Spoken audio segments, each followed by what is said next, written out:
she says during the execution of her duties, she was, of course, in the presence of myself and other colleagues, who include the generals that are working on this case, where there was a projection of the data downloads of the cell phones of Mr.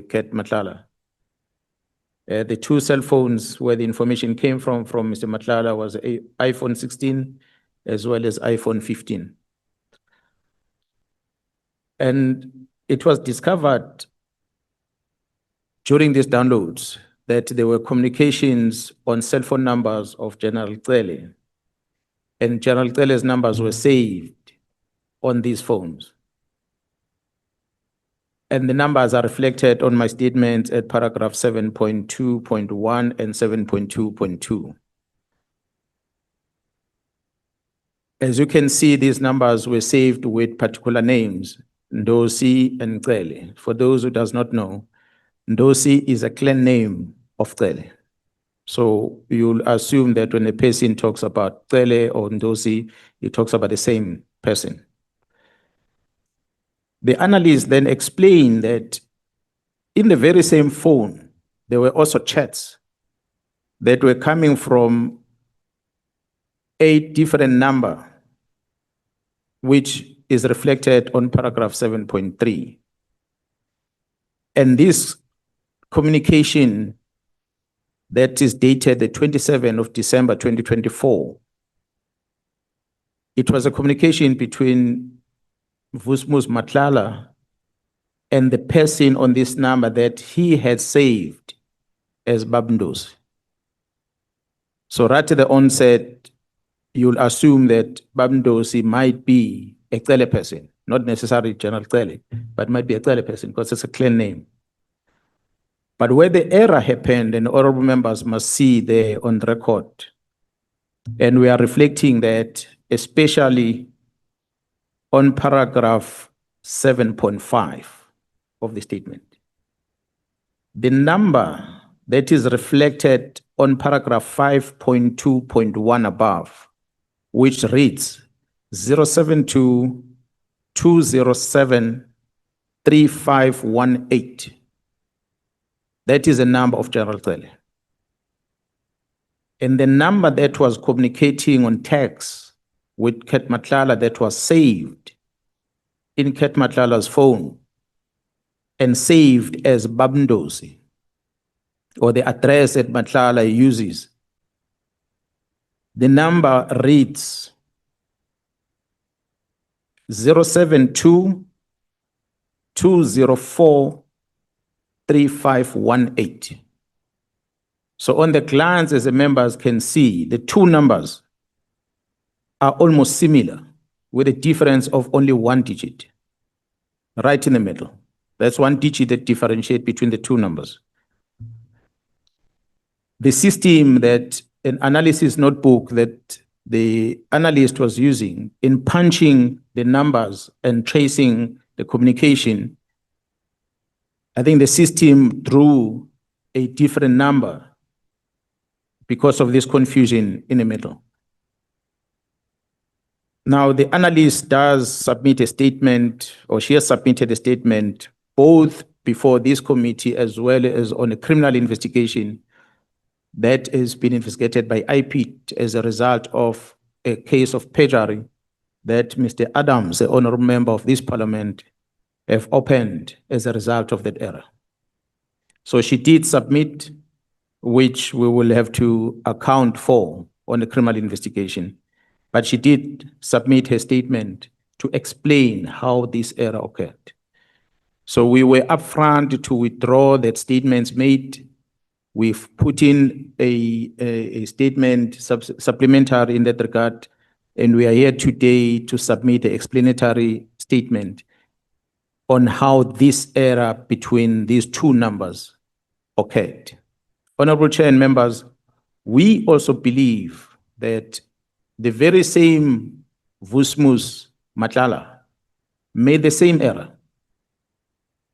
He might have been under impression that he's communicating to someone else, Ndosi, Babndosi, that he addresses as Babndosi himself. Why do we say that? We say this because, Honorable Chair and members, the owner of the number that the mistake happened resides in Mpumalanga. His name is here. I'm not going to read it for privacy, but the members is reflected on the statement. The owner of this phone number has given us a statement as well, where he explains that he received a number of messages, WhatsApp messages with bank records, statements that he did not understand what was it about. There were a lot of them. And he then responded to try and get a conversation from the person who's sending him these documents. He sends him a message, he said, hey, and then the person responded. And next thing, there was an exchange of a bank account because it seems like Matlala needed to put money, give money to this person. And this person gave him capital account. And this Matlala deposited the money into this account. And this man was appreciative, he's unemployed, and he said he took some of this money, gave it to his girlfriend. And he wanted more money because he doesn't know who's this person that is donating the money to him that he does not know. It is then when Vusmus Matlala realized that looks like he's talking to a wrong person. And Vusmus Matlala says on the WhatsApp message, who are you? So he's asking this guy that he has already given the money to, says, who are you? And this person explained, no, I'm so and so. So immediately after that, Matlala deleted all the messages that he had sent. He retracted all those messages from his phone. So a statement from that owner of that cell phone is here. The downloads from Matlala's phone does show those messages that the members or that the witness is talking about that were sent by Matlala to him.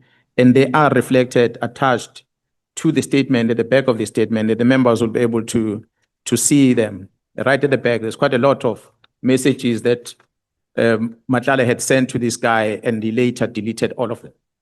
So we believe that Matlala made the same error, Chair, that we also made, simply because a number between this gentleman and Cele differs with only one digit. I think it's digit number 6. The other one has got 4, and the other one has got 7. The rest of the other numbers, they are exactly the same. So that is what we are submitting, Chair. It was not an intention for us to mislead this committee. It was an error that was made when the analysis team extracted information, which was discovered by the very same team when the investigation was conducted further. And when we established that, no, this is not the real person. And that's why we withdrew the statements that we made, which we had right at onset indicated that what we are sharing, it's any collective information that comes from different colleagues in the service. So that's my submission, Chair. Thank you, General. But you do confirm that Minister Cele's number is or was on Mr. Matlala's phone? Yes, we do confirm that there's communication between Minister Cele, or the former Minister Cele, Gerald Cele, and Vusmus Matlala.